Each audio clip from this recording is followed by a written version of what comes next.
స్నేహం పేరుతోని అతిగా నమ్మింది, అడ్డంగా బుక్కయింది. ఇక జిమ్ల పరిచయం ఏంటంట ఈ పిల్లగాడు. ఆ తర్వాత ఇంటికొచ్చి మరి అమ్మతోని మాటలు గడిపిండంట. ఇక మధ్యాహ్నం టైంలో భోజనం కూడా చేసిపోయిండంట. గిదే ఆసరా లెక్క తీసుకొని ఇక పైసలు కూడా అడిగిండంట. చూసిరా, గీడనే అసలు కిట్టుకున్నది. ఇక ఆ పైసలు గిట్లా మొదట్లో లచ్చలు ఇచ్చిందంట. ఆ తర్వాత వడ్డీతో కలిపి వడ్డీ కూడా సవ్యంగా ఇస్తున్నాడని చెప్పేసి ఇంకాస్త డబ్బులు పెంచి మరి అప్పు లెక్కిచ్చిందంట. దీంతో టైం చూసుకొని మరి ఆ పిల్లగాడు నిజ స్వరూపం బయటపడ్డది. ఇక అయితే ఆ సీన్ కాస్త రివర్స్ అయింది. ఇప్పుడు ఇంతకీ గట్లా బోల్తా పడ్డది ఎవరనుకుంటున్నారు? మన బెంగాలీ నటి అయిన రీమా సేను. ఇక మొదట్లో అప్పట్లో ఉదయ్ కిరణ్తో సైన్మాలు తీసింది. ఇక ఆ తర్వాత మన రవితేజ సార్ ఉన్నాడు చూడురి, ఆయన వీడే సైన్మాలో కూడా ఇంకో పాత్రలను నటించింది. గట్ల కొన్ని సైన్మాలు తెలుగులో నటించింది. ఇక తెలుగులో ఆశించిన సైన్మాలతోని అవకాశాలు రాకపోయేసరికి బాలీవుడ్లో పోయింది. ఇక ఆడి కూడా మంచిగానే సైన్మాలు చేసింది. ఇక ఆ తర్వాత 10 ఏళ్ళ వరకు ఏ అవకాశాలు రాకపోయేసరికి పరిశ్రమకి వెళ్ళి దూరం అయిపోయింది. ఇక వెండి తెర మీద గట్టు బుల్లి తెర మీద కూడా మొత్తం మానేసింది. ఇప్పుడు సోషల్ మీడియాలో కూడా యాక్టివ్గా లేదు.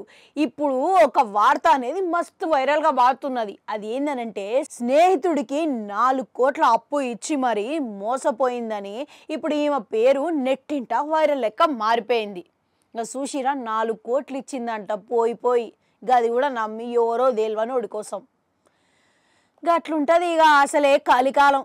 ఇక అందరు మనుషులు ఉంటారా ఏంది? మన లెక్క, మీ లెక్క, మా లెక్క చూసుకోవాలి కదా. మళ్ళా సరేగా ముచ్చట పక్కకు పెడితే ఇక ఇప్పుడు అది కాస్త మొదట్లో ఈ పిల్లగాడు 4 ఏళ్ల కిందట జిమ్లో పరిచయం అయిందంట.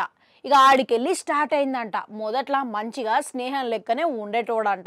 ఆ తర్వాత స్నేహం కాస్త బలంగా మారి స్టార్టింగ్లో 20 లక్షల దాకా అప్పుకి ఇచ్చిందంట.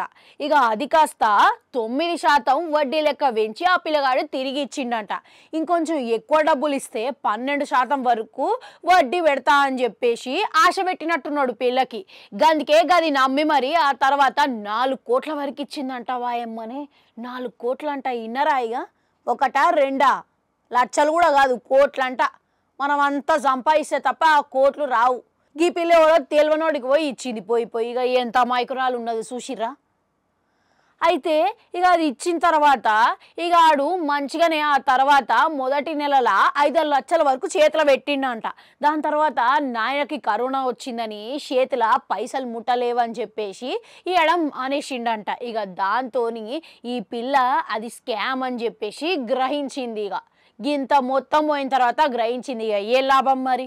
ఇక ఆ తర్వాత ఇక అహ్మదాబాద్ మొత్తం ఆ పిల్లగాడి కోసం సోదాయించిందంట.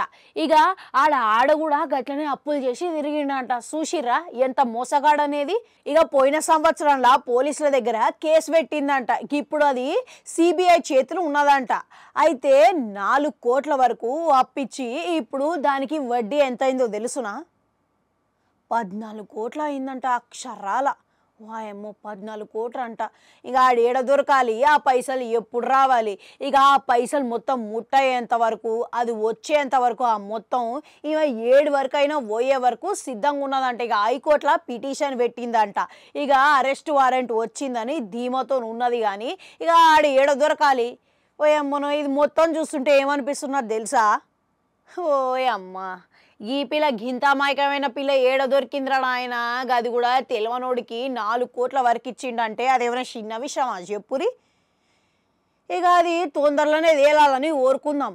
మళ్ళా ఇదంతా చూస్తుంటే మీరేమో అర్థం చేసుకోవాలి. ఇక ఆశకోరి బ్రాహ్మణుడు గోషిలో ఏరుకున్నాడంట. గన్నట్లే ఉన్నది ఈమె పరిస్థితి కూడా. మళ్ళా ఉన్నది పోయినది, ఉంచుకున్నది పోయినది అన్నట్లుగానే ఇక డబ్బులు కూడా పెట్టుకున్నది కూడా ఈమె కాడ పోగొట్టుకున్నది.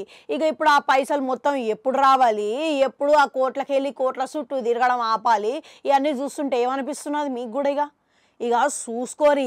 ఇక ఇట్లాంటి మోసగాళ్ళు మస్తు మంది ఉన్నారంట. మళ్ళీ మీరు ఇట్లా తెలియని వాళ్ళ కోసం ఇక కోట్ల వరకు కాకపోయినా లక్షలు ఇచ్చినా కానీ మీకే లాస్ అవుతుంది. జరంతా పదిలంగా ఉండురి. గిట్లాంటి స్కామ్లలో అప్రమత్తంగా ఉండాలని కోరుకుంటా. మళ్ళీ కలుద్దాం. ఏమంటారు? పోయేస్తాం మళ్ళా.